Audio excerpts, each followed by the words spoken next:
Okay, guys, we're at chapter 52 of Lemons, and it is titled Twinkie. This can't be happening. It has to be a dream.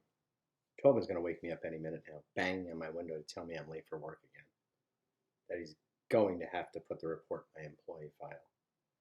There's no bang, bang, bang on my window telling me Mrs. Dickerson called with a fresh pan of cookies or a new sighting.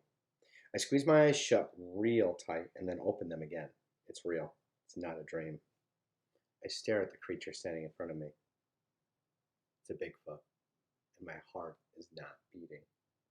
My eyes are not blinking, and my legs have gone completely numb. I'm sure it's a stroke this time. A real live Bigfoot peering in at me ducked under the pine, a reddish-brown creature holding up the bottom bough of the pine tree, sniffing at me. He wrinkles his nose and sniffs me again. Oh my gosh, I hope I don't smell like a veggie burger with all the fixings. He snuffs at me then, like I smell more like boiled Brussels sprouts than a juicy burger, which makes me feel a little better. Then I wonder if the Bigfoot thinks I smell as bad as I think he smells. Even though I took a bath with a blue washcloth in Charlie's Bar of Irish Spring, it may not be Mr. Bubble, but it does do the trick. He snuffs at me again, and I'm still as a statue, and I'm unable to move. And even if my brain did remember what I'm supposed to holler, my voice wouldn't remember how to make the sound come out of my throat. And my fingers certainly don't remember how to aim the Polaroid, or that it's even around my neck. I stare at him and he stares at me. He wrinkles his nose again, and then sniffs again, and then sneezes. Gesundheit, I whisper slowly. He wrinkles his nose again and cocks his head to the right. He's not 9 feet. He's smaller. He's probably about my size, except it's hard to tell for sure since I'm still ducked under the pine, and he's still on his feet and bent down peeking in at me. I wonder how old he is. Maybe almost 7 like me, or almost 11 like me, even though he's almost the same size. He smells me again, leaning a bit closer to get an even better whiff. He's probably wondering what I'm doing out here. The same thing occurs to me at this very second. The Bigfoot examines me. He's looking at every part of me, and I do the same. His hair is scraggly, just like Charlie described. It's long, too, and it hangs down from his arms.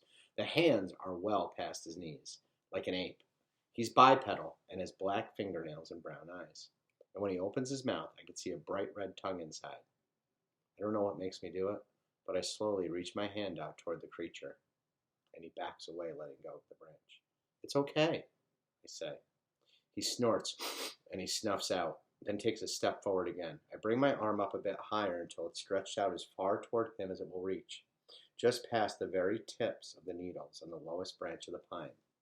On my palm, the pancake is laying flat, and it's a golden Twinkie.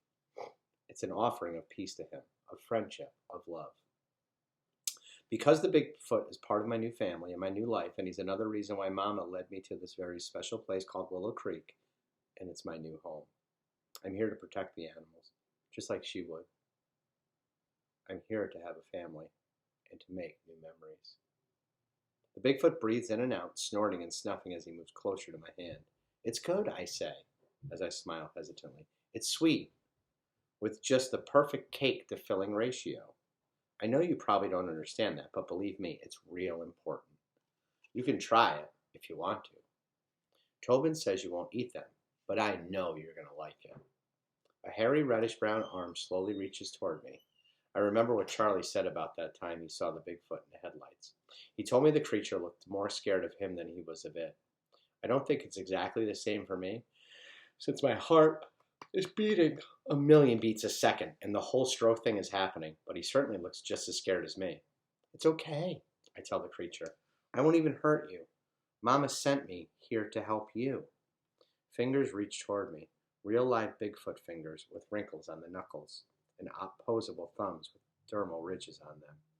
Just when they touch my hand, a loud whoop soars through the air from way back near the fence post. Mr. Harold is checking up on me. The Bigfoot jumps and then quickly pulls away like he touched a flame. It's okay, I say again, as I take a deep breath. It's okay. It really is. He takes another big snort in my direction and then snuffs out loudly through his mouth this time, spitting at me. Reddish-brown hairy knuckles reach toward me again, slower this time, reaching gently until they wrap around the Twinkie, his eyes never once leaving mine. I watch him hold the Twinkie up to his nose and give it a long sniff. No, actually, a snuff. Then the bright red tongue slips from his mouth and tastes the sweet cream filling. And I blink again. The Twinkie is gone in one giant gulp. The entire thing is gone, and the creature stands there staring at me, chewing the golden snack cake. I knew it! Chewing, staring, snuffing. That's when I hear more footsteps crunching in the woods, crackling sticks and swaying branches. I know he hears it too, because he stops chewing. He wrinkles his nose up in the air and sniffs in the direction of the noise. He gives me one last look, and then he disappears through the trees with silent, lightning-fast grace. He's gone. And from under the pine I see Mr. Harold's cowboy boots and Charlie's hiking boots with knee-high socks walk by me. "Mr. Harold! Charlie!" I call out to them, scrambling out from under the ranch.